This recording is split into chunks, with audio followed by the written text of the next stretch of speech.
Praise the lord. ఎలా ఉన్నారు? బాగున్నారా? ఈరోజు మనం దేవుని వాక్యాన్ని విందాం. యెషయా గ్రంథము 58వ అధ్యాయము 14వ వచనం. నీవు యెహోవాయందు ఆనందించెదవు, నీవు యెహోవా యందు ఆనందించెదవు, దేశము యొక్క ఉన్నత స్థలముల మీద దేశం యొక్క ఉన్నత స్థలము మీద నిన్నెక్కించెదను. నేను నిన్నెక్కించెదను. నీ తండ్రి అయిన నీ తండ్రి అయిన యాకోబు యాకోబు స్వాస్థ్యమును నీ అనుభవములో నీ అనుభవంలో ఉంచెదను. యెహోవా సెలవిచ్చిన వాక్కు ఇది. యెహోవా సెలవిచ్చిన వాక్కు ఇదే. దేవుని మహిమ కలుగాక. ఇక్కడ దేవుడు చెప్తున్నాడు, దేశం యొక్క ఉన్నత స్థలము మీద నేను నిన్ను ఎక్కించదను. ఒక వ్యక్తి ఉన్నతమైన స్థానానికి వెళ్ళాలంటే, ఉన్నతమైన శిఖరానికి ఎక్కాలంటే తన నైపుణ్యత బట్టి, ప్రతిభ బట్టి అని ఈ లోకంలో మనుషులు అనుకుంటారు. కానీ అవి ఏమీ కాదు, కేవలం దేవుడి వల్ల మాత్రమే. అందుకే వాక్యం సెలవిస్తుంది, దేవుడు మాత్రమే ఒక వ్యక్తిని హెచ్చిస్తాడు. దేశం యొక్క ఉన్నత స్థలమునకు ఎక్కిస్తా అని చెప్పి దేవుడు వాగ్దానం చేస్తున్నాడు. ఒక వ్యక్తి హెచ్చించబడాలంటే ఎటువంటి అనుభవాలు కలిగి ఉండాలి, అయితే ఈ వాక్యం మనం చూద్దాం. ఎందుకంటే చాలామంది కూడా దేవునిని హెచ్చించాలి, దేవునిని హెచ్చించాలనుకుంటారు. ఎవరికైనా ఉంటుంది. ఏ వ్యక్తి కూడా తన సొంత జ్ఞానం బట్టి, సొంత బలం బట్టి తన జీవితంలో హెచ్చించబడాడు. సాధారణంగా మనం ఏమనుకుంటామంటే, నా బలం బట్టి, నా జ్ఞానం బట్టి, నా తెలివిని బట్టి నేను ఈరోజు ఈ స్థాయికి వచ్చాను అనుకుంటారు. ఈవెంతో మనం బయట చుట్టుపక్కల చూసినప్పుడు కూడా మనకంటే ఎవరు బాగా ఒక ఉన్నతమైన స్థానం ఉన్నప్పుడు, వాళ్ళు మంచి స్థాయిలో ఉన్నప్పుడు మనం ఏమనుకుంటాం, బా ఏం తెలివిరా, వీడి తెలివి ఎంత గొప్పది, ఎన్ని తెలివితేటలు, అందుకే ఇలాంటి స్థాయికి వచ్చాడు, ఉంటే ఇలాంటి జ్ఞానం ఉండాలి అనుకుంటారు. కానీ చూడండి, మనకున్న జ్ఞానం బట్టి, మనకున్న తెలివి బట్టి, మనకున్న నైపుణ్యత బట్టి కాదు.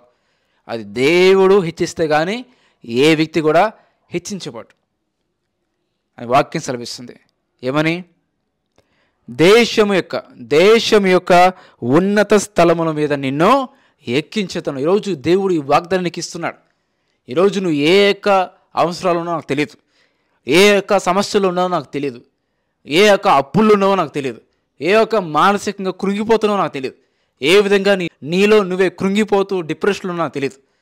ఒకవేళ జాబ్స్ రాక వెతికి వెతికి వెతికి వెతికి వెతికి అలసిపోయి ఉన్నాయేమో, లేకపోతే జీవితంలో సంబంధాలు వచ్చి రకరకాల సంబంధాలు వస్తూ వెళ్తూ ఒక్క మ్యాచ్ కూడా నీకు సెట్ అవ్వట్లేదేమో, నీ మ్యారేజ్ కోసం ఎదురు చూస్తున్నామో, లేకపోతే వివాహమై చాలా సంవత్సరాలు అవుతుంది కానీ ఇంకా సంతానం లేక, పిల్లలు లేక బాధపడుతూ ఉన్నాయేమో, అప్పులు ఉన్నాయేమో, ఆర్థిక సమస్యలు ఉన్నాయేమో, లేకపోతే చేయని తప్పికి నీ జీవితంలో ఆ నిందలను మోస్తున్నాయేమో, లేకపోతే నా జీవితం ఇంకా నేను సెటిల్ అవ్వలేదు, ఇంకా నా జీవితం ఇంకా నేను ఉన్నతమైన స్థానానికి వెళ్ళలేదు, నాతో పాటు అందరూ కూడా బాగానే ఉన్నారు, నా జీవితం మాత్రమే ఆగిపోయిందని చెప్పి బాధపడుతున్నామో. ఈరోజు నువ్వు దేని గురించి బాధపడుతున్నావో, దేని గురించి నువ్వు ఆలోచిస్తున్నావో తెలియదు, కానీ దేవుడు ఈరోజు నీకు వాగ్దానం ఇస్తున్నాడు. ఏమని? దేశం యొక్క ఉన్నత స్థలముల మీద నిన్ను ఎక్కించదని చెప్పి దేవుడు చెప్తున్నాడు. ఎస్, ఈ వాగ్దానాన్ని స్వతంత్రించుకోండి, ఈ వాగ్దానాన్ని తీసుకోండి. కాబట్టి మన జీవితంలో అలాంటి స్థాయి మనకు రావాలంటే, దేవుడు మనం హెచ్చించాలంటే, మనము దేవుడు ఇచ్చిన వాగ్దానం మనం తీసుకొని ఆ వాగ్దానం ప్రకారం మనం నడుచుకున్నట్లయితే దేవుడు కార్యం చేస్తాడు. ఒక వ్యక్తి హెచ్చించబడాలంటే తనకు కావాల్సిన ఎటువంటి అనుభవాలు కావాలి చూద్దాం. మొట్టమొదటిగా ఆదికాండము 37వ అధ్యాయము 2వ వచనం. యోసేపు 10 ఏళ్ల వాడై తన సహోదరులతో కూడా మందను మేపుచుండెను. అప్పుడు యోసేపు వారి చెడుతనమును గూర్చిన సమాచారము వారి తండ్రి వద్దకు తెచ్చుచూ ఉండువాడు. అక్కడ మనం చూస్తున్నాం, యోసేపు నమ్మకంగా ఉన్నాడు. దేవుడిని ఎవరిని ఇచ్చిస్తాడంటే, ఎలాంటి అనుభవాలు కావాలంటే, ఎవరైతే దేవునికి నమ్మకంగా ఉంటారో దేవుడు వాళ్ళని దేశంలో ఉన్నతమైన స్థానాన్ని ఎక్కిస్తాడు. ఎస్, ఈరోజు దేవుడు నమ్మకస్తుని చూస్తున్నాడు. ఎవరైతే నమ్మకంగా ఉంటారో, ఎవరైతే నమ్మకంగా పనిచేస్తారో, ఎవరైతే నమ్మకంగా దేవుని దృష్టిలో ఉంటారో దేవుడు అలాంటి వారిని హెచ్చించిపోతున్నాడు. ఇక్కడ మనం యోసేపు చూస్తున్నాం.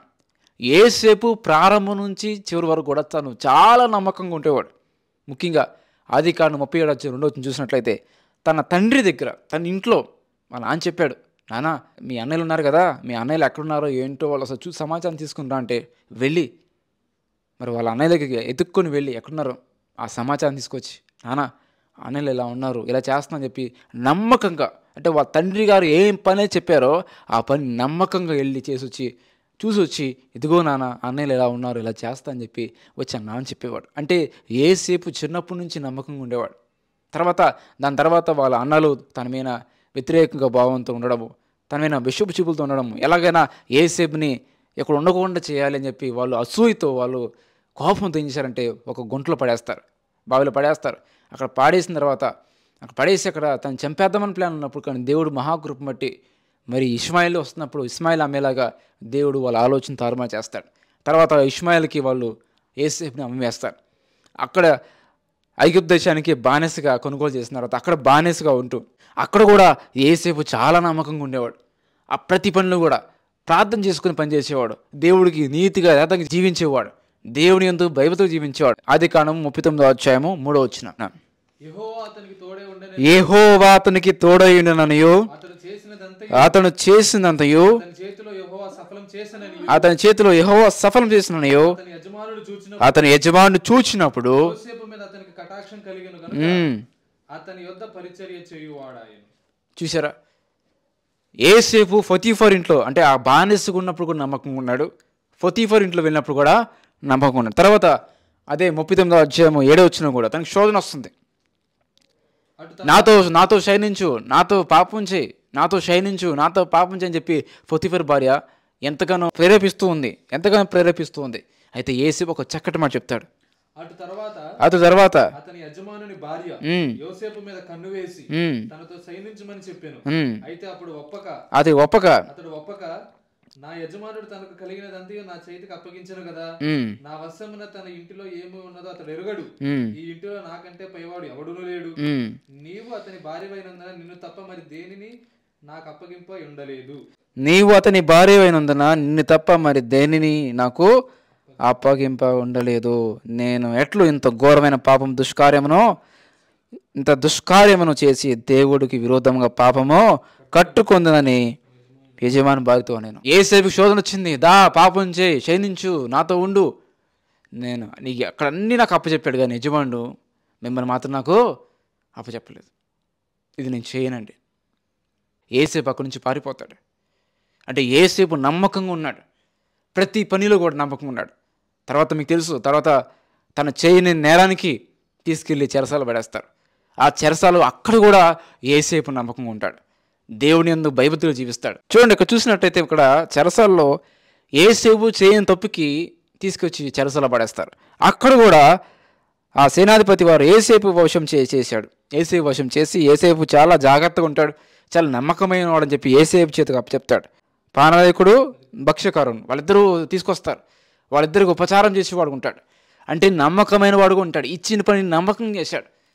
అందుకే అండి దేవుడు యోసేపును హెచ్చించాడు. ఫరోకి ఒక కళ వస్తుంది, ఆ కళను ఎవరు కూడా వివరించలేరు, ఎవరు కూడా చెప్పలేరు. అప్పుడు అందులో ఒక వ్యక్తి చెప్తాడు, ఏమని, చెరసాల్లో యోసేపు అనే వ్యక్తి ఉన్నాడు, తన కళ భావాన్ని వివరిస్తాడని చెప్పినప్పుడు అప్పుడు ఆ ఫరో అతన్ని తీసుకురామని చెప్పినప్పుడు అప్పుడు ఆ కళభావం చెప్తాడు, దానికి ఎలాగ మరి బయట పడాలని చెప్తాడు.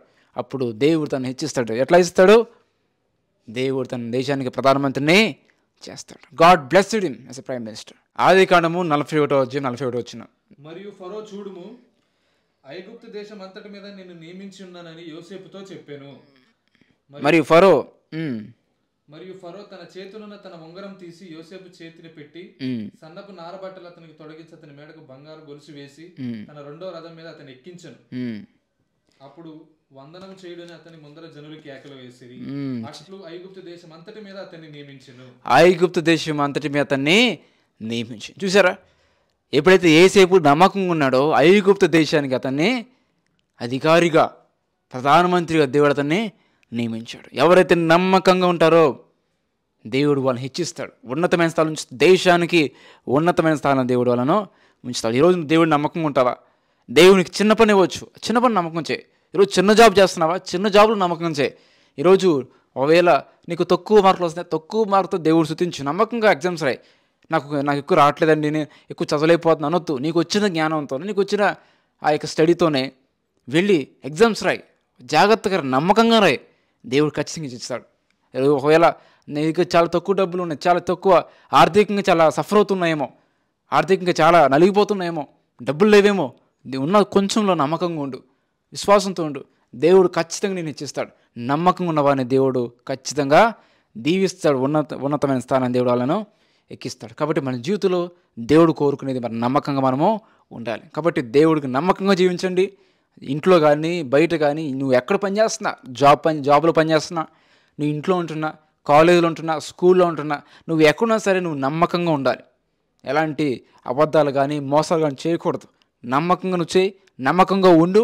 దేవుడు నిన్ను ఖచ్చితంగా దేశంలో నీకు ఉన్నతమైన స్థానం నిన్ను ఇచ్చిస్తాడు. రెండోదికి ఏంటంటే దేవుడి యొక్క ఉద్దేశాలు నెరవేర్చే వారిని దేవుడు దేశంలో ఉన్నతమైన స్థానాన్ని దేవుడు హెచ్చిస్తాడు. చూద్దాం. మొదటి సమయం గ్రంథము 16వ అధ్యాయము 6 నుంచి 13 వచ్చినారు. వారు వచ్చినప్పుడు అతడు ఎలియాబును చూచి నిజముగా యెహోవా అభిషేకించేవాడు ఆయన ఎదుట నిలిచి ఉన్నాడని అనుకునేను. అయితే యెహోవా సమూయేలుతో ఇలా సెలవిచ్చెను, అతని రూపమును అతని ఎత్తును లక్ష్య పెట్టకుము, మనుషులు లక్ష్య పెట్టు వాటిని యెహోవా లక్ష్య పెట్టడు.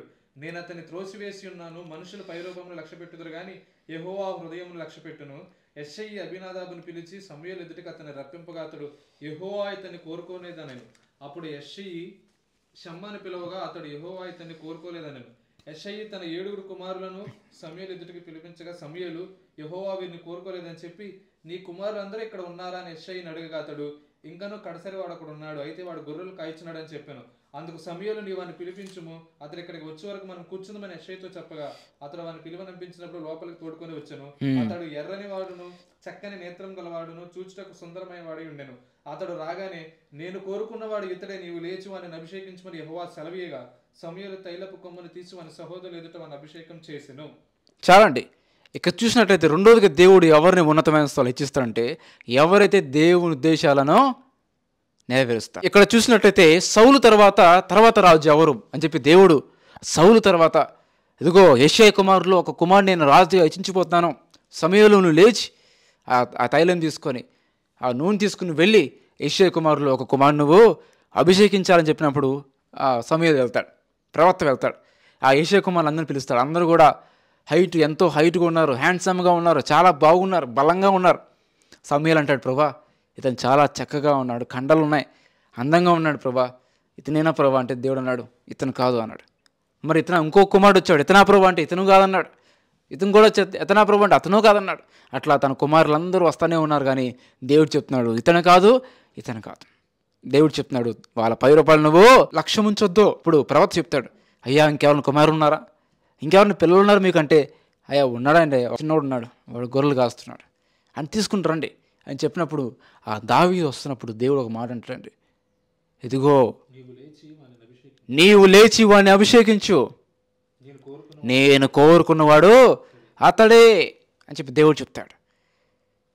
దావీదు దగ్గరికి వస్తుంటే దేవుడు హృదయము తహతహలాడుతుందంట. అంటే దేవుడికి ఎంత ఇష్టమైపోయింది దావీదు అంటే. ఎందుకంటే అక్కడ ఒక మాట చెప్తాడు దావీదు గురించి. చూద్దాం సరే. అపొస్తలుల కార్యాలు 13వ అధ్యాయం 22 వచనం. తరువాత అతనిని తొలగించి దావీదును రాజుగా వాళ్ళకి ఏర్పరచును.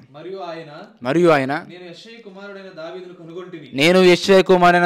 కనుగొంటిని, అతడు నా ఇష్టానుసారైన మనుషుడు, అతడు నా ఉద్దేశములన్నీ నెరవేర్చనని చెప్పి అతని గురించి సాక్ష్యం ఇచ్చాను. చూడండి, నా ఉద్దేశాలన్నీ కూడా నెరవేరుస్తాడు. ఇదిగో నువ్వు మనుషులు పైరూపాలు చూస్తున్నావు, అందం చూస్తున్నావు, సౌందర్యం చూస్తున్నావు, బలం చూస్తున్నావు, కానీ నేను లోను అంతరంగం చూస్తున్నా. మనుషులు పైరూపాలు లక్ష్య పెడతారు కానీ యెహోవా అంతరంగం లక్ష్య పెట్టని చెప్పినట్టు. అక్కడ సమూయేలేమో పైన రూపాన్ని చూస్తున్నాడు, కానీ దేవుడు అన్నాడు, లేదు సమూయేలు, నువ్వు అంతరంగం మనుషుని చూడు. అదిగో దావీదుని చూడు. దావీదు చూసి చిన్నోడు గొర్రెలు కాపనుకోవద్దు, తన హృదయం నాకు చాలా దగ్గరగా ఉంది. స్వయంగా దేవుడు సాక్ష్యం ఇస్తున్నాడండి తన గురించి. నా ఉద్దేశాలన్నీ నెరవేర్చబడను. ఈరోజు మనకి ఎవరు సాక్ష్యం ఇస్తున్నారు? ఈరోజు పలానా పాస్టర్ నా గురించి సాక్ష్యం ఇస్తున్నాడు, పలానా పెద్ద ఆయన నా గురించి సాక్ష్యం ఇస్తున్నాడు అనుకుంటున్నామా? దావీదుకి ఏ ప్రవక్త కూడా సాక్ష్యం ఇవ్వలేదు. ఆఖరికి సమూయేలు ప్రవక్త కూడా సాక్ష్యం ఇవ్వలేదు. స్వయంగా దేవుడే చెప్తున్నాడు, అదిగో నా హృదయానుసారుడు, అదిగో నా హృదయంలో అన్ని ఉద్దేశాలను నెరవేర్చి అతనే స్వయంగా దేవుడు చెప్తున్నాడంటే. ఈరోజు దేవుడు మన హృదయాలను పరిశీలించే దేవుడు. ఈరోజు నువ్వు దేవుని ఉద్దేశాలు నెరవేర్చేవాడుకుంటే, దేవుడు ప్రణాళికలు దేవుని చిత్తాన్ని నెరవేర్చేవాడుకుంటే, అయితే దేవుడు నిన్ను దేశంలో ఉన్నతమైన స్థానంలో నిన్ను ఎక్కించబోతున్నాడు. దేవుని మహిమ కలుగాక. ఈరోజు నువ్వు దేవుని ఉద్దేశాన్ని నెరవేర్చేవాడు ఉన్నావా? దేవుడు వాగ్దానాలని స్వతంత్రించుకునేవాడు ఉన్నావా? దేవుడు ఇచ్చిన ఆజ్ఞలన్నీ పాటించేవాడు ఉన్నావా? ఆయన వాక్యానుసారంగా జీవించేవాడు ఉన్నావా? ఈరోజు వాక్యం వింటున్నా మీరు, దేవుడు ఉద్దేశాలు మనం నెరవేరుస్తున్నామా లేదని మనం పరిశీలన చేసుకోవాలి. ఎన్ని దేవుడు ఆజ్ఞలు ఇచ్చాడంటే, బైబిల్లో ఎన్ని మాటలు ఉన్నాయి. వాటి మనం నెరవేరుస్తున్నామా? వాటి ప్రకారం జీవిస్తున్నామా? దేవుడు ఉద్దేశాలు నెరవేర్చేవారు ఉండాలి. ఈరోజు మనుషులు ఎలా ఉన్నారంటే సొంత చిత్తాన్ని చేసేవారు ఉన్నారు. ఫలానా వారి ఉద్దేశాలు నెరవేర్చి ఉన్నారు. ఫలానా మా పాస్టర్ గారు చెప్పారండి అంటారు కొంతమంది. లేకపోతే నాకు ఇష్టమైందండి అని కొంతమంది అంటారు. అట్లా కాదు. పాస్టర్ గారు ఇష్టమైందని కాదు, నీకు ఇష్టమైంది కాదు, ఇంకొకరికి ఇష్టమైందని కాదు, మీ తల్లిదండ్రులకు ఇష్టమైంది కాదు, దేవుడికి ఇష్టమై ఉందా? దేవుడిని చెప్పిండా? అది చాలా ప్రాముఖ్యమైనది. దేవుడు ఉద్దేశాలు నెరవేర్చేవారుగా మనం ఉండాలి. మనుషుల్ని మబ్బు పెట్టేవారు మనం ఉండకూడదు. మనుషులను సంతోషపెట్టేవారు మనం ఉండకూడదు. నా గురించి దేవుడు ఏమనుకుంటున్నాడు? దేవుడు ఏమనుకుంటున్నాడు? ఆయన ఉద్దేశాలన్నీ నేను నెరవేర్చేవాడుగా ఉన్నానా? ఆయన ఉద్దేశాలని చేసేవాడుగా ఉన్నానా అని మనం పరిశీలన చేసుకోవాలి. ఈరోజు దేవుని సంతోష పెడుతున్నాం మనం. ఆయన చెప్పింది చెప్పినట్లు చేస్తున్నామండి. ఎవరి ఇష్టంలో వెళ్ళిపోతున్నాం కదా. ఆదికాండం చూసినట్లయితే సుధమ గుమ్మరులో కానీ అట్లా ఎవరికి ఇష్టం వచ్చినట్టు వాళ్ళు చేస్తున్నారు. ఎవరు తోచినట్లు వాళ్ళు వెళ్ళిపోతున్నారు. మరి అబ్రాహాము చెప్తాడు లోతుతో, నీ పని వాళ్ళకు నా పని వాళ్ళు గొడవలు అవుతున్నాయి. మరి నువ్వు ఈ ప్రాంతానికి వెళ్తే నేను ఆ ప్రాంతానికి వెళ్తాను, నువ్వు ఈ ప్రాంతానికి వెళ్తే నేను ఈ ప్రాంతానికి వెళ్తాను. అయితే లోతు అంటాడు, అదిగో మార్గంలో ఏదోని వైపు అక్కడ సుందరమైన ఒక పట్టణం ఉంది, రమ్యమైనది, అక్కడ నేను వెళ్తాను. ఈరోజు మన ఆలోచనలు అట్లా ఉన్నాయంటే సొంత చిత్తాన్ని చేసేవారుగా, సొంత ఇష్టాన్ని చేసేవారుగా. అమ్మో దేవుని చిత్తం అంటే కష్టం ఉంటుందేమో, అమ్మో దేవుని చిత్తం నేను చేయలేను. చాలామంది ఈరోజు దేవుని చిత్తాన్ని నెరవేర్చట్లేదు. అసలు దేవుని చిత్తాన్ని దేవుడిని అడగట్లేదు. అసలు దేవుడు నన్ను ఎందుకు రూపించాడు, నా పట్ల ఆయన ప్రణాళికలు ఏంటి, నా పట్ల ఆయనకు ఉద్దేశాలు ఏంటి, నన్ను ఏం చేయమంటున్నాడు ఎప్పుడు అడిగారు దేవుణ్ణి? లేదు. నీకు జాబ్ చేయాలనిపించింది, జాబ్ చేస్తున్నావు అంతే. నీకు అప్లోడ్ వెళ్ళాలనిపించింది, అప్లోడ్ వెళ్ళిపోయావు అంతే. బిజినెస్ చేయాలనిపించింది, బిజినెస్ చేసావు అంతే. అంతేగాని దేవుడు నన్ను ఎందుకు రక్షించుకున్నాడు, నా పట్ల ఆయన ప్రణాళికలు ఏంటి ఎప్పుడైనా ఆలోచించారా? అడగండి దేవుణ్ణి. తన చిత్తాన్ని మీకు బయలుపరుస్తాడు, తన ఉద్దేశాలు మీకు తెలియజేస్తాడు. ఈరోజు మనం దేవుని ఉద్దేశాలు నెరవేర్చేవారు ఉండాలి. ఎందుకంటే ఎవరైతే దేవుని ఉద్దేశాలు నెరవేరుస్తారో దేవుడు అలాంటి దేశంలో ఉన్నతమైన స్థానాన్ని ఇచ్చిస్తాడు. తర్వాత ఏమైందండి, దేవుడు దావీదును రాజుగా హెచ్చించాడు, పట్టాభిషేకం చేసి చక్రవర్తిగా. ఈరోజు నువ్వు దేవునికి ఆయన ఉద్దేశాలు, ఆయన ప్రణాళికలు నువ్వు నెరవేర్చేవాడుగా ఉంటే, నీ కాలేజీలో కానీ నీ యొక్క జీవితంలో కానీ నువ్వు ఎక్కడన్నా సరే దేవుని చిత్తాన్ని చేసేవాడుగా ఉంటే, దేవుడు నిన్ను ఎప్పుడు సిగ్గుపరచాడు. ఆయన మనం సిగ్గుపరిచే దేవుడు కాదు. ఖచ్చితంగా నిన్ను నిలబెడతాడు. ఎవరైతే నిన్ను తృణీకరించారో, ఎవరైతే నిన్ను చూసి హేళన చేశారో, ఎవరైతే నువ్వు చేతకాని వాడివి, చేతకాని దాని చెప్పి అన్నారో, వాళ్ళందరి మధ్యలో దేవుడు నిన్ను నిలబెట్టి ఆయన ఎంత గొప్ప దేవుడు, ఎంత గొప్ప రక్షకుడు అనేది నిన్ను పెట్టి ముందల దేవుడు తన మహిమను ఆయన చూపిస్తాడు. ఎస్ అండి, అవునండి. దేవుని ఉద్దేశాలు నెరవేర్చే వాళ్ళు దేవుడు వాళ్ళకి ఉన్నతమైన స్థానంలో దేవుడు వాళ్ళను హెచ్చిస్తాడు. తర్వాత చూద్దాం మూడోది, ప్రజల పట్ల భారం కలిగిన వారిని దేవుడు దేశంలో ఉన్నతమైన స్థానాన్ని ఉంచుతాడు. అక్కడ చూసినట్లయితే మనకు ఎస్తేరు గ్రంథం 10వ అధ్యాయము 1, 2, 3 చూసుకుందాం. రాజైన అహష్వేరోషు రాజ్యమును ద్వీపములో పన్ను చెల్లింపు నిర్ణయించెను. మొర్దెకై యొక్క బలమును గూర్చి, అతడు సామర్థ్యం చేత చేసిన కార్యమును గూర్చి, రాజు అతనిని గణపరిచిన సంగతిని గూర్చి మాదీయుల యొక్క పారసీకుల యొక్క రాజ్య సమాచార గ్రంథమందు రాయబడి ఉన్నది. యూదుడైన మొర్దెకై రాజైన అహష్వేరోషునకు ప్రధాన మంత్రిగా నుండి తన వారందరితో సమాధానంగా మాట్లాడుచు తన జనుల యొక్క క్షేమమును విచారించువాడును, యూదులలో గొప్పవాడునే, తన దేశస్థులలో చాలా మందికి ఇష్టడుగా ఉండెను. ఇక్కడ మనం చూసినట్లయితే ఇక్కడ రాజైన అహష్వేరోషు కాలంలో అక్కడ హామాను అనే ఒక వ్యక్తి ఏం చేశాడంట, వచ్చి కుట్ర పొందాడు. యూదులందరూ కూడా ఏం చేయాలి, యూదులందరూ కూడా సంహరించాలి, వాళ్ళందరూ కూడా చంపేయాలని చెప్పి కుట్ర పొంది అక్కడ ఎలాగైనా సరే యూదులందరూ కూడా చంపేయాలని చెప్పి కుట్ర పొందుతారు. అప్పుడు ఏమైంది, ఆ వార్త అందిన తర్వాత అక్కడ మనం చూస్తున్నాం ఎస్తేరు పెంచిన వాళ్ళ బాబాయ్ ఎవరు, మొర్దెకై ప్రజల పట్ల భారం కలిగిన వాడుగా ఉన్నాడు. అయ్యో యూదులందరూ కూడా చంపేస్తారేమో, అయ్యో యూదులందరూ కూడా సంహరిస్తారేమో, అయ్యో యూదులందరూ కూడా నశించిపోతారేమో అని చెప్పి ప్రజల పట్ల భారం కలిగి ఉన్నాడు. తను ఒక కాపలాదారుడుగా ఉన్నాడు, చిన్నవాడుగా ఉన్నాడు. బయట కాపలా కాస్తూ ఉంటాడు. అలాంటి వాడండి, కానీ ప్రజల పట్ల భారం కలిగి ఉన్నాడు. అయ్యో నా ప్రజల పట్ల ఏంటి, అయ్యో నా కుటుంబ సంగతి ఏంటి అని చెప్పి ఏడుస్తూ ఉంటాడు. అప్పుడు ఏం చేశాడంట, అప్పుడు వాళ్ళ యూదుల యొక్క క్షేమం కొరకు విచారించిన వాడు మొర్దెకై అక్కడ ప్రజలు నశించిపోకూడదని చెప్పి భారం కలిగి ఎస్తేరును అప్రమత్తం చేశాడు. అప్రమత్తం చేశాడు. ఎస్తేరుకి సమాచారం పంపిస్తాడు, అమ్మా దేవుడు నిన్ను ఈరోజు ఈ స్థాయిని పెట్టాడంటే ఒకవేళ ఇందుకేనేమో యూదులను రక్షించడానికేమో, ఇప్పటికైనా నువ్వు మెలకువండి, నువ్వు ఉపాసన ప్రార్థన, నువ్వు నీ పనికత్తులు కలిసి ఏం చేయాలి, ఉపవాసం ప్రార్థన నేను యూదులందరూ కూడా ప్రార్థన చేస్తానని చెప్పి ఆ యొక్క మొర్దెకై తన ప్రజల పట్ల భారం కలిగి అడుగుండి ఆ ఎస్తేరును అప్రమత్తం చేసి అందరిని ప్రార్థనలోకి నడిపిస్తాడు, ప్రార్థన చేస్తాడు. తర్వాత ఏం చెప్తుంది మీకు తెలుసు. తర్వాత అదే ఎస్తేరు గ్రంథము 10వ అధ్యాయం 3వ వచనంలో దేవుడు తన యొక్క ప్రజల పట్ల భారం కలిగిన వ్యక్తివాడు ఉన్నాడు చూసి, ఆ భారం చూసి తర్వాత ఎవరైతే గొయ్యి తీసారో ఆ గోతులు వాళ్ళే పడేలా చేసి ఆ హామనే తను తీసిన గొంతులను తానే పడి, తర్వాత దేవుడు తన యొక్క భారం చూసి తర్వాత దేవుడు మొర్దెకైని ప్రధానమంత్రిగా దేవుడు హెచ్చిస్తాడు. చూద్దాం 3వ వచనం. యూదుడైన మొర్దెకై ప్రధానమంత్రిగా ఉండి తన వారందరితో సమాధానం మాట్లాడుచు తన జనుల యొక్క క్షేమమును యూదులో గొప్పవాడునై చాలా మందికి ఇష్టడుగా ఉంటాడు. చూడండి, దేవుడు ప్రధానమంత్రిగా తనని హెచ్చించి ఎక్కడ కాపలాదారుడుగా ఉన్నాడు, కానీ ప్రజల పట్ల భారం కలిగి ఉన్నాడు. ఈరోజు అట్టి భారం మనకు ఉందా అండి? ఈరోజు నేను చర్చికి వస్తాను అనుకున్నా, కానీ ఈరోజు మీ భార్య ఏమైపోయింది, మీ భర్త ఏమైపోయాడు, మీ పిల్లలు ఏమైపోయారు ఎప్పుడు ఆలోచించుకున్నారా? ఒకవేళ మీరు పరలోకంకి వెళ్ళిపోతా అనుకుంటున్నారేమో. పరలోకం ఒకవేళ మీరు వెళ్తే యేసు ప్రభు అడుగుతాడంట, నీ భర్త ఎక్కడా, నీ భార్య ఎక్కడా, నీ పిల్లలు ఎక్కడా? అప్పుడు ఏం సమాధానం చెప్తాం? ఏదో చర్చికి వచ్చేంత మాత్రం సరిపోదు కదండి. మన ఇంట్లో పట్ల భారం కలిగి ఉండాలి, ఇంట్లో తల్లిదండ్రుల పట్ల భారం కలిగి ఉండాలి, ఇంట్లో పిల్లల పట్ల భారం కలిగి ఉండాలి. ఇంకెన్నో మన కుటుంబం ఇంకా మారలేదా? వాళ్ళ కోసం మనం ప్రార్థన చేయాలి. మన బంధువులు రిలేటివ్స్లో ఎంతమంది ఉన్నారంటే దేవుడు అడగని వాళ్ళు, మన స్నేహితులు ఎంతమంది ఉన్నారు, మనం ఉన్న ప్రాంతంలో కానీ గ్రామంలో కానీ ఆ పట్టణంలో కానీ ఎంతమంది ఉన్నారు? ఎప్పుడైనా సరే నువ్వు పనిచేస్తున్న జాబ్లో కానీ ఆ వృత్తిలో కానీ ఎక్కడైనా సరే ఒక్కసారి ఏసై గురించి ఒక మాట చెప్పావా? ఎప్పుడైనా వాళ్ళకి ఎవరి కోసం భారం కలిగి ప్రార్థన చేసావా? లేదు. కాబట్టి మనం అట్టి భారం కలిగి ఉండాలి. ఈరోజు చాలామంది కుటుంబం అట్లా భారం లేదు, కుటుంబం వదిలేస్తున్నారు. నాకు సంబంధం లేదులే, వాళ్ళు ఎటుపోతాడు పోతారులే, వాళ్ళ పిల్లలు ఎటుపోతారులే, వాళ్ళే మారుతారులే పాస్టర్ గారు. వాళ్ళే ఎలా మారుతారండి మీరు ప్రార్థన చేయకుండా? మీకు ఆ భారం లేకుండా దేవుడు మీ పిల్లల్ని ఎలా మారుస్తాడు?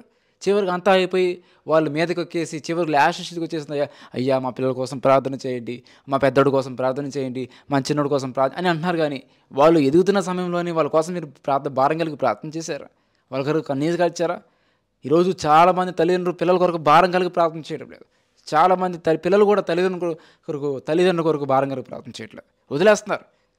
ఏమవుతుందిలే చూసుకుందాంలే తర్వాతలే అని. లేదండి, మనం భారం కలిగి ఉండాలి. మొర్దెకై భారం కలిగి ఉన్నాడు. మొర్దెకైకి తన కుటుంబం రక్షించబడాలి.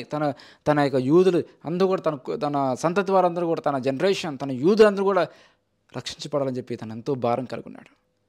ఎక్కడో అపాలిదారుగా ఉన్నాడు, ప్రధానమంత్రికి దేవుడు హెచ్చించాడు. ఎవరైతే భారం కలిగి ఉంటారో అలాంటి వారు దేవుడు హెచ్చిస్తాడు. దేశంలో ఉన్నతమైన స్థానాన్ని దేవుడు హెచ్చిస్తాడు. ప్రజల పట్ల భారము, ఆత్మ పట్ల భారము, కుటుంబం పట్ల భారము మారాలి. అందరూ మారాలి, రక్షణ పొందాలి. చూడండి, మనం చూస్తుంటే పరిస్థితి చూస్తుంటే అక్కడక్కడ భూకంపాలు, వరదలు, తుఫాన్లు, రోగాలు, పరిస్థితులు, ఈ సంఘటనలు అన్నీ చూస్తుంటే దేవుడు అక్కడ సమీపిస్తుంది. ఇంకా ఉండొచ్చు, ఇంకా ఎంజాయ్ చేయొచ్చు అనుకుంటున్నారేమో. లేదు, ఈజ్ కమింగ్ సూన్. ఆయన త్వరలో రానే ఉన్నాడు. ప్రభు వస్తున్నాడండి, ఆయన రాకడ సమీపంలో ఉంది. సిద్ధపడ్డారా? నేను పరలోకం వెళ్తాను మీకు ఆ నిశ్చయిత మీకుందా? అసలు పరలోకం ఉందని నరకుందని నమ్ముతున్నారా? అసలు దానికి ప్రిపేర్డ్ అయి ఉన్నారా? లేదు. ఏదో కాలం వెళ్ళిపోతుందంటే వెళ్ళిపోతుంది, ఏదో రోజులు గడిచిపోతుంది అనుకున్నారు. కానీ నేను చనిపోతే రేపొద్దు నేను ఎక్కడికి వెళ్తాననే కనీసం ఒక ఆలోచన ఉందండి. అట్టి భారం మనం కలిగి ఉండాలి. కుటుంబం పట్ల, బంధువుల పట్ల, స్నేహితుల మధ్య. అయ్యో వీళ్ళు రక్షణ పొందాలి, వీరు మారాలి అని మనం వాళ్ళ కోసం కన్నీటితో ప్రార్థన చేయాలి. మీకు తెలుసా, జార్జ్ మిల్లర్ ఒక దైవజనుడు తన ముగ్గురు నలుగురు స్నేహితుల కోసం ప్రతిరోజు వాళ్ళ కొరకు ప్రార్థన చేసేవాడంట రక్షణ పొందాలని. అది ఎప్పుడో తెలుసా, ఇది 2-3 రోజులు కాదండి, తాను చనిపోయేంత వరకు కూడా ప్రతిరోజు వాళ్ళ కొరకు ప్రార్థన చేయవాడంట. ఈరోజు మనలో ఆ భారం ఏదండి? దేవుడు అక్కడ సమీపిస్తుందండి. ఆయన త్వరలో రానే ఉన్నాడు. ఒకవేళ దేవుడు అక్కడ వస్తే మనం పరలోకం ఉంటామా? మనం వెళ్తామా? మనం పరిశీలన చేసుకోవాలి. మనం భారం కలుగుండి దేవుడు ప్రజల పట్ల భారం కలుగుండి, ఆత్మ పట్ల భారం కలిగి ఉండాలి. మనమందరూ రక్షణ పొంది పరలోకంలో ఉండాలని చెప్పి దేవుని చిత్తం అండి. కాబట్టి అట్టి భారం కలిగి ఉన్నప్పుడు, నిజంగా మనం అలాంటి ఆత్మ పట్ల భారం కలిగి ఉన్నప్పుడు దేవుడు మన దేశంలో ఉన్నతమైన స్థానాన్ని ఇచ్చిస్తాడు. మనం 3 విషయాలు మనం నేర్చుకున్నాం. మొట్టమొదటి ఎవరైతే నమ్మకంగా ఉంటారో, యెషయా గ్రంథము 58వ అధ్యాయము 14వ వచనం. మళ్ళా చూద్దాం వాగ్దానాన్ని. నీవు యెహోవాయందు ఆనందించదవు, నీవు యెహోవాయందు ఆనందించదవు, దేశం యొక్క ఉన్నత స్థలముల మీద దేశంలో ఉన్నత స్థలముల మీద నేను నిన్ను ఎక్కించెదను. నేను నిన్ను ఎక్కించేతను. చాలండి. ఎవరైతే ఈ గుణాలు ఉంటాయో ఎవరికంటే మొట్టమొదటిగా నమ్మకంగా ఉండే వారికి, ఎవరైతే నమ్మకంగా ఉంటారో దేవుడు వాళ్ళ ఉన్నతమైన స్థలాలను ఎక్కిస్తాడు. రెండోది ఎవరు? ఎవరైతే దేవుడి ఉద్దేశాలను నెరవేర్చే వరకు ఉంటారో, దేవుని చిత్తాన్ని చేసే వరకు ఉంటారో, దేవుడు చెప్పిన మాటలు చెప్పినట్లు చేసే వరకు ఉంటారో దేవుడు వాళ్ళ దేశంలో ఉన్నతమైన స్థానం ఎక్కిస్తాడంట. మూడోది, ఎవరైతే ప్రజల పట్ల భారం కలిగి ఉంటారో, ఆత్మ పట్ల భారం కలిగి ఉంటారో, అయ్యో వీళ్ళందరూ రక్షణ పొందాలి, మారు మనసు పొందాలని ఎప్పుడైతే నువ్వు అలాంటి భారం కలిగి ఉంటావో దేవుడు నిన్ను దేశంలో ఉన్నతమైన స్థానం నిన్ను ఎక్కిస్తానట. మనుషులు కాదండి ఎక్కించేది. వాళ్ళు సహాయం చేస్తారేమో, వీళ్ళు సహాయం చేస్తారేమో, వీళ్ళు నాకు వచ్చి సహాయం అనుకోవద్దు. మనుషులు హెచ్చింపు అనుకోవద్దు. మనుషులు హెచ్చిస్తే ఈరోజు ఉంటుంది, రేపు మనం పడిపోతాం. ఈ లోకంలో మన జ్ఞానం ద్వారా లేకపోతే మనుషుల ద్వారా మనం పడే హెచ్చింపు ఎక్కువ రోజులు ఉండదు. మహా అయితే 3 రోజులు, ఒక 3 సంవత్సరాలు, 4 సంవత్సరాలు, 5 సంవత్సరాలు, 10 సంవత్సరాలు అంతే. కానీ ఒక్కసారి దేవుడు మనం హెచ్చిస్తే అది ఎన్నటికి అది ఎప్పుడు ఉన్నతమైన స్థానంలో ఉంటుంది. అవునండి. కాబట్టి దేవుడి చిత్తంలో వెళ్ళినప్పుడు దేవుడు మనల్ని ఎప్పుడు తలగా ఉంచుతాడు, కానీ తోకగా ఎప్పుడు మనను చేయడు. అనుకుంటున్నావా? దేవుని చిత్తంలోకి వస్తే, దేవునిలోకి వస్తే శ్రమ పడాలేమో. అఫ్కోర్స్ శ్రమలు ఉంటాయండి. లోకం ఉన్నప్పుడు శ్రమలు ఉండవా? లోకం ఉన్నప్పుడు కూడా శ్రమలు ఉంటాయి కదా. దేవునిలోకి వచ్చినప్పుడు మాత్రమే మంచి కూడా ఎందుకు అనుకుంటున్నావు? శ్రమలని ప్రతి చోట ఉంటాయి, కష్టాలు అన్ని చోట్ల ఉంటాయి. కానీ కష్టాల్లో కూడా దేవుడు మనం తోడుకుంటాడు, నిందల్లో కూడా దేవుడు మనం తోడుకుంటాడు. నీ జీవితంలో ఎర్ర సముద్రం లాంటి సమస్య వచ్చిన సరే నీ మధ్యలో మార్గాన్ని ఏర్పరిచి నిన్ను నడిపిస్తాడు. కాబట్టి దేవుడు నిన్ను ఉన్నతమైన స్థానాలను ఎక్కించడానికి దేవుడు దేశంలో సిద్ధంగా ఉన్నాడు. దేశంలో నిన్ను ఉన్నతమైన స్థానం ఎక్కించడానికి ఈరోజు నువ్వు జాబ్ కోసం ప్రార్థన చేస్తున్నావా? ప్రయాసపడుతున్నావా? ప్రయాసపడు, వెళ్ళు, ప్రయత్నం చేయి. విఫలమయ్యావా? రావట్లేదా? మళ్ళా ట్రై చేయి. మళ్ళీ రావట్లేదా? మళ్ళీ ప్రయత్నం చేయి. కృంగిపోవద్దు, డిప్రెషన్కి వెళ్ళొద్దు, సూసైడ్ చేసుకోవాలని థాట్ రానివద్దు. దేవుడిని ఖచ్చితంగా దేశంలో ఉన్నతమైన స్థానం నిన్ను ఎక్కించిపోయే రోజు రాబోతుంది. నువ్వు నమ్మినట్లయితే ఆమేనని చెప్పండి. దేవుడు ఖచ్చితంగా ఇచ్చిస్తాడు నిన్ను. ఒకవేళ మ్యారేజ్ కోసం ఎదురు చూస్తున్నావా? ఎన్ని సంవత్సరం చదువు చూస్తున్నావా? ఏం పర్లేదు, దేవుడు నిన్ను ఉన్నతమైన స్థానానికి ఎక్కిస్తాడు. మ్యారేజ్ కోసం ఎదురు చూస్తున్నావా? బాధపడద్దు. నీ జీవితంలో తగిన వ్యక్తిని దేవునికి ఇస్తాడు. లేకపోతే మనుషులు వాళ్ళని వీళ్ళని చూసి అయ్యో నాకు పెళ్ళే వద్దు, అమ్మాయి సరిగ్గా లేదు, అబ్బాయి సరిగ్గా లేదు అనుకున్నావా? లేదు. నువ్వు దేవుని మీద నమ్మకంగా ఉంటే దేవుడు నీకు శ్రేష్టమైన వ్యక్తిని దేవునికి ఇస్తాడు. అది ఏదైనా సరే అండి. దేనికోసం ప్రార్థన చేస్తున్నావు ఈరోజు? నా లైఫ్లో సెటిల్ అవ్వాలనుకుంటున్నావా? నీకంటే డ్రీమ్స్, ప్లాన్స్ ఉన్నాయా? దేవుడు ప్రతిదీ కూడా ఫుల్ఫిల్ చేస్తాడు. సంతానం లేదా? పిల్లల కోసం ఎదురు చూస్తున్నావా? యేసు నామమున మరుసటి సంవత్సరంలో దేవుడిని కుమారుని ఇచ్చును కాక. దేవుడు ఖచ్చితంగా దీవిస్తాడు, కుమారుని ఇస్తాడు. అనారోగ్యంతో ఉన్నావా? దేవుడు ముడతాడు, స్వస్థపరుస్తాడు. ఆర్థిక సమస్య ఉన్నావా? అప్పులు సమస్య నుంచి దేవుడు నేను విడిపిస్తాడు. అసలు లేదండి, నేను ఆత్మీయత పడిపోయి ఉన్నాను, నేను పాపలు ఉన్నాను, పాపల నుంచి బయటికి రాలేకపోతున్నావా? దేవుడు నిన్ను ప్రతి పాపల నుంచి నిన్ను విడిపిస్తాడు. ఆయన దగ్గర శక్తి ఉంది. ఎప్పుడైతే నువ్వు ఆ వాక్యాన్ని నువ్వు స్వీకరించినప్పుడు, ఆయన మార్గం నడిచినప్పుడు, ఆత్మానుసారంగా నడిచినప్పుడు, శరీరకాలు నెరవేర్చకుండా దేవుడు నీకు సహాయం చేస్తాడు. పాపంలో పడిపోకుండా దేవుడు నీకు నిలబెడతాడు, నీకు ఆ శక్తిని ఇస్తాడు. నా కృప నీకు చాలును. బలహీనమైన సమయంలో నువ్వు ఆ బలం పుంజుకుంటావు అంటాడు దేవుడు. కాబట్టి నా ప్రియ సహోదరుడు, దేనికోసం నువ్వు ప్రార్థన చేస్తున్నావు నాకు తెలియదు. కుటుంబ సమస్య కోసం ప్రార్థన చేస్తున్నావా? అయ్యో నా భార్య డివోర్స్ తీసుకుంటుందని అంటున్నావా? నా భర్త డివోర్స్ తీసుకున్నాడని అంటున్నావా? కుటుంబ సమస్యల, కుటుంబ భారాల? ఏం బాధపడద్దు, ప్రార్థన చేయి. దేవుడు ఖచ్చితంగా నిన్ను దేశంలో ఉన్నతమైన స్థానాన్ని, అంటే ఉన్నతమైన స్థానాన్ని దేవుడిని ఎక్కించిపోతుంది. దేవుడు ఎవరు దీవిస్తాడండి? మనుషుల వైపు వెళ్ళొద్దండి. మనుషుల సహాయం కోసం వెళ్ళొద్దు. మనుషుల సహాయం వ్యర్థము అని వాక్యం చూపిస్తుంది. మనుషులు నమ్ముడు కంటే యెహోవాను ఆశ్రయించుట మేలు, రాజులు నమ్ముడు కంటే దేవుడిని ఆశ్రయించడం మేలు అని వాక్యం చూపిస్తుంది. కాబట్టి మనుషులను వెళ్ళొద్దు. మనుషులు చేసే సహాయం తాత్కాలికమైనదండి. దేవుడు సహాయం చేస్తే ఎన్నింటికి అది మన సహాయం ఉంటుంది. కాబట్టి నా పేరు సహోదరుడు, సహోదరి, నమ్మకంగా ఉండండి దేవుడి విషయంలో. ప్రతి విషయంలో నమ్మకంగా పనిచేయండి. చిన్న పనైనా సరే నమ్మకంగా చేయండి, దేవుడు నీకు పెద్ద జాబ్ ఇస్తాడు. చిన్న వ్యాపారమా? నమ్మకంగా చేయండి, దేవుని వ్యాపారం దీవిస్తాడు. చిన్న జాబా? నమ్మకంగా చేయండి, దేవుడు నీకు మంచి జాబ్ ఇస్తాడు. అది ఏదైనా సరే ఉన్న దాంట్లో నమ్మకంగా చేయండి, హెచ్చిస్తాడు. అలానే దేవుడు ఉద్దేశాలు కలిగి ఉండండి, ఆయన ఉద్దేశాలు నెరవేర్చే వరకు ఉండండి. అలానే భారం కలిగి ప్రార్థన చేయండి. దేవుడు మిమ్మల్ని, కుటుంబాన్ని దీవించడానికి ఆయన సిద్ధంగా ఉన్నాడు. కాబట్టి ఈ వాక్యాన్ని మీ ఫ్రెండ్స్కి, మీ స్నేహితులకు కూడా షేర్ చేయండి. దేవుడు మిమ్మల్ని దీవించును గాక. ఆమేన్. God bless you. ప్రార్థన చేసుకుందాం. Let us pray. పరిశుద్ధ తండ్రి, ప్రేమల ప్రభా, దయగల తండ్రి, ఎందరైతే ప్రభా బాధల్లో సమస్యలు ఉన్నారో, అయ్యో నా జీవితం ఎందుకు ఇలా ఆగిపోయింది, నా జీవితం ఎందుకు ఇట్లా, ఎవరు కూడా సహాయం చేయలేని స్థితిలో వెళ్ళిపోయి ఉన్నాను, కృంగిపోయి బాధపడుతున్నాను ప్రభా. ప్రతి డిప్రెషన్ నుంచి, ప్రతి శోధన నుంచి, ప్రతి భారాల నుంచి విడుదల కలిగించి ఇప్పుడు బిడ్డలకు సహాయం చేయమని ప్రభా. ఈ దేశంలో ఉన్నతమైన స్థానంలో ఎక్కిస్తాను కదా ప్రభా. ఇచ్చిన వాగ్దానాన్ని ఎవరైతే ఈ వాక్యాన్ని వింటున్నారో, యేసు నామమున వాక్య వినే ప్రతి ఒక్క బిడ్డను కూడా మీరు ఉన్నతమైన స్థలం ఎక్కించమని సహాయం చేయమని దీవించమంటున్నాను ప్రభా. నీవు దీవిస్తే ఎవరు ఆపుతారయ్యా? నీవు హెచ్చిస్తే ఎవరు దించగలరు ప్రభా? నీవు ద్వారాలు తెరిస్తే ఎవరు ద్వారాలు మోయగలరు? నీవు ద్వారాలు మోస్తే ఎవరు ద్వారాలు తీయగలరు ప్రభా? నీవు అనుకుంటే ఎవరు కూడా నువ్వు చెప్పలేరు ప్రభా. నువ్వు సర్వశక్తిగల దేవుడు, గొప్ప దేవుడు ప్రభా. ఇప్పుడే నీ బిడ్డల ప్రతి ప్రార్థనలు అంగీకరించండి. జాబ్స్ బిడ్డకి జాబ్స్ తెచ్చేయండి. మ్యారేజ్ కాని బిడ్డకి యేసునామమున వారి వివాహాలు ఘనంగా జరిగించండి. ఎవరైతే ప్రభా కుటుంబ సమస్యలు, భర్త మారలేదు, భార్య మారలేదు, డివోర్స్ తీసుకున్నారని బాధ ఉన్నారో ప్రతి విధంగా సమస్య నుంచి కలిగించి ఎక్కడైనా డివోర్స్లు తీసుకోకుండా వాళ్ళ కుటుంబం మీరు కట్టమర్చిన ప్రభా. ఎవరైతే ప్రభా అప్పులు ఉన్నారో అప్పుల నుంచి విడుదల కలిగించండి. అనారోగ్యం స్వస్థపరచండి. ఎవరైతే ప్రభా ఆర్థికంగా కుమిలిపోతున్నారో వాళ్ళని హెచ్చించమనిచ్చిన ప్రభా, దీవించమనిచ్చిన ప్రభా. ఆత్మీయ జీవితాలు వెనకలిపారు. అయ్యో నేను పాపం చేశాను, దేవుని క్షమిస్తానని వాళ్ళని కూడా క్షమించి అయ్యా నీ రత్నంతో కాడికి పవిత్రపరచమనిచ్చిన ప్రభా. అవును ప్రభా, నమ్మకంగా ఉండే వరకు సహాయం చేయండి. అలానే ప్రభా ఇదిగో నీ ఉద్దేశాలు, నీ చిత్తాన్ని నెరవేర్చే వరకు సహాయం చేయండి. అలానే భారం కలిగి ఉండే వాళ్ళకి సహాయం చేయ ప్రభా. నీ బిడ్డలు మీరే ఉద్దేశంలో ఉన్నతమైన స్థానం ఎక్కించి హెచ్చించి వాళ్ళు మీరు దీవించి ఆశ్రయించి సహాయం చేయమని నజరైన యేసుక్రీస్తు నామమున అడిగి వేడుకున్నాం తండ్రి. ఆమేన్. God bless you. దేవుడు మిమ్మల్ని కుటుంబాన్ని బాగా దీవించునుగాక. దయచేసి ఈ వీడియోని మీ స్నేహితులకు, బంధువులకు షేర్ చేయండి.